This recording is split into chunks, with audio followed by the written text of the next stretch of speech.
All right, let's just get right into it. For what, the last 15 years, September has meant one thing, right? A new iPhone for everybody. Well, with the iPhone 18, that's all about to get thrown out the window. And we're not just talking about a slightly faster chip or a better camera. No. We are looking at a huge shift in Apple's entire game plan, and it's going to completely change how and when you buy your next phone. And look, I know that sounds dramatic, but I'm not just making this up. This is what people deep inside the supply chain are saying. That predictable yearly refresh we've all gotten used to, it's being replaced by something way more radical. This isn't just another update, it's a complete reboot of the entire iPhone business. So what exactly is going on? So, first things first, the September iPhone launch, as we've known it, is over. That predictable, comfortable annual cycle that started way back with the iPhone 4S is being completely shattered. And the reason for all this chaos? Well, it actually starts deep inside the phone itself. All right, so that old schedule is toast. Let's dig into what Apple's cooking up to replace it. Okay, so here's the new game plan. It's a two-parter. Come September 2026, you get Phase 1. Think of this as the luxury release. We're talking only the top-tier stuff. iPhone 18 Pro, Pro Max, and a brand new iPhone Fold. But what about the regular iPhone 18, the one most people actually buy? Well, you're going to have to wait all the way until spring 2027. That's Phase 2, the utility release. I mean, splitting your biggest product launch in half? That is a huge gamble. So you've got to be asking, why on earth would Apple take such a huge risk? The answer, as it so often is with Apple, is all about the tech. The stuff they're packing into these new Pro models is so next level that it's basically creating this giant chasm in their lineup. It's like a tech earthquake, and the shockwaves start with the chip.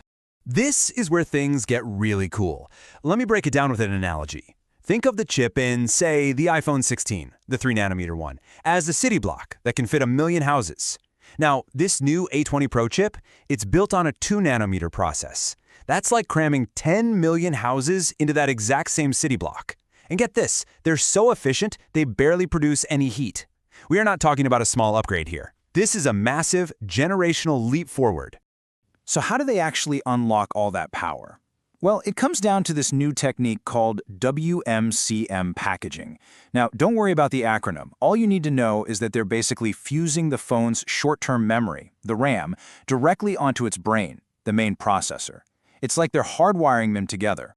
And why is that so important? Well, by doing this, they get rid of the traffic jam between the brain and the memory. There's no bottleneck anymore. And the result of all that?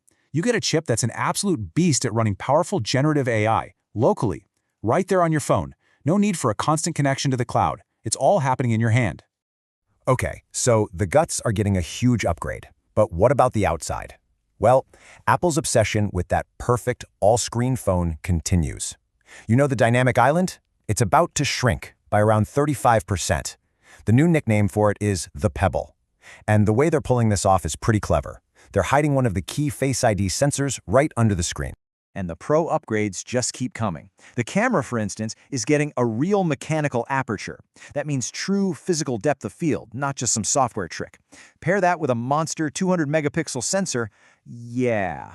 Then there's the modem. Apple is finally using its own 5G chip, which should mean huge wins for battery life, because it'll talk perfectly with that new A20 processor. So all that tech is incredible, right? But believe it or not, that's not the real reason they're blowing up the schedule. The true reason, the catalyst for this whole thing, is a brand new product. Okay, so here's the strategy, the real business thinking behind this. Imagine you're Apple. You're about to launch your very first foldable phone, but at the same time, you also launch a new standard iPhone for, say, $800. What happens? All the hype, all the buzz around your amazing new foldable gets watered down. So what's their solution? Create a special, exclusive launch window just for the fancy stuff. It creates this halo effect that keeps the focus on innovation, not on price tags. And when we talk about that foldable, the stakes are sky high. We're hearing the starting price could be, wait for it, $1,999. That's $2,000. It would literally be the most expensive consumer gadget Apple has ever made. A device like that needs its own moment in the sun, you know? They can't be sharing the stage.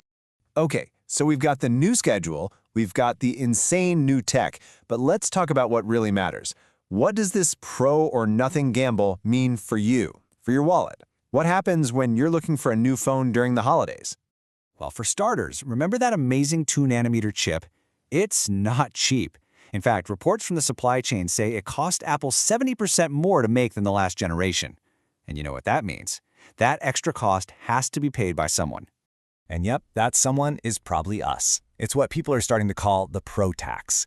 Think about it. Manufacturing costs are way up, and there's no cheaper standard iPhone to buy in the fall anymore. So that old starting price for a Pro model, it's almost certainly going up, probably by at least $100. It forces you into this pro or nothing situation if you want a new phone for the holidays. And this is the really critical takeaway. What Apple is doing here is it's changing what it is. It's moving away from being just a tech company that makes a phone for everyone, and it's becoming more like a luxury AI brand. By pushing the standard iPhone to the spring, they're basically making it feel outdated before it even comes out. The big September show, it's not for the masses anymore. It's for the people willing to pay top dollar. So when you put it all together, the crazy new schedule, the higher prices, this whole focus on luxury, it all boils down to a new choice, a new dilemma that all of us are going to face from now on. And it's simple. Do you wait or do you pay up? And the choice couldn't be clearer. On one hand, you can pay the premium in September. You get the absolute latest and greatest, that crazy fast chip, the professional camera, the chance to get the foldable, but it's going to cost you more than ever before. Or there's the other path. You wait. You wait a whole 6 months for the standard model in the spring. You'll definitely save some cash, but you have to be okay with getting what is essentially last year's tech and accepting that Apple now sees that phone as a sort of second-class citizen. So, there you have it. That's the new reality for the iPhone. We're looking at maybe the biggest tech jump since the iPhone X, and it's completely changing the game. That simple, predictable yearly update is a thing of the past. Now, it's all about this really stark choice. So I'll leave you with this question. What would you do? Would you wait it out for the practical choice, or would you pay up for the cutting-edge innovation?